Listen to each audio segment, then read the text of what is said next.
dans moins d'un an maintenant, avec une équipe interministérielle, j'ai à préparer le site du Bourget qui accueillera la COP21, c'est-à-dire qui accueillera l'ensemble de la communauté internationale pour les négociations sur le climat. Et nous attendons environ 40 000 personnes à Paris du 30 novembre au 11 décembre 2015. Alors d'abord, le premier enjeu qui est l'enjeu diplomatique et l'enjeu pour la France, c'est de démontrer qu'elle a la capacité effectivement d'accueillir dans les meilleures conditions la communauté internationale. C'est un élément important pour l'image de notre pays. Nous devons accueillir convenablement, aimablement la communauté internationale. Nous devons aussi lui donner un cadre de manière à aboutir à un accord, puisque comme vous le savez, il y a quelques années à Durban, les négociateurs se sont mis d'accord sur le fait qu'il était indispensable d'aboutir à un accord en 2015.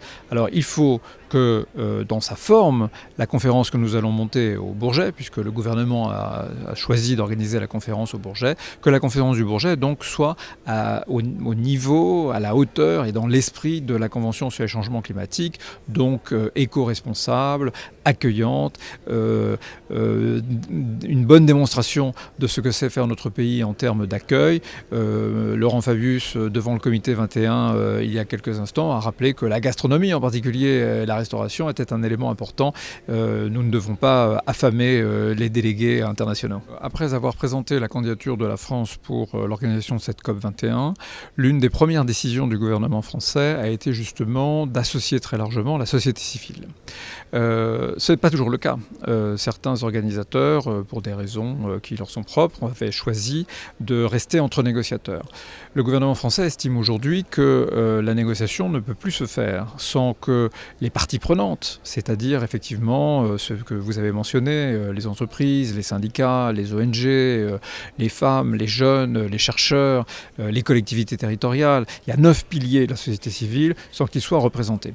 Et donc les autorités françaises ont décidé de rapprocher la société civile des négociateurs. Nous allons donc créer ce que nous appelons actuellement un village, qui aura probablement un autre nom, de la société civile, qui va être à 2 pas du site de la conférence, et les délégués pourront passer à pied de l'un à l'autre. Ça permet de créer un vaste lieu de débat et de dialogue entre la société civile et les négociateurs, et ça permet d'accompagner la négociation. C'est extrêmement important. Parmi ces représentants de la société civile, une place toute particulière doit être accordée à Paris aux entreprises, parce qu'elles sont à la fois parties au problème, mais elles sont aussi parties aux solutions. Et donc il est extrêmement important que les entreprises puissent participer et s'engager surtout à respecter et à apporter les solutions qui nous permettront d'aller vers un accord.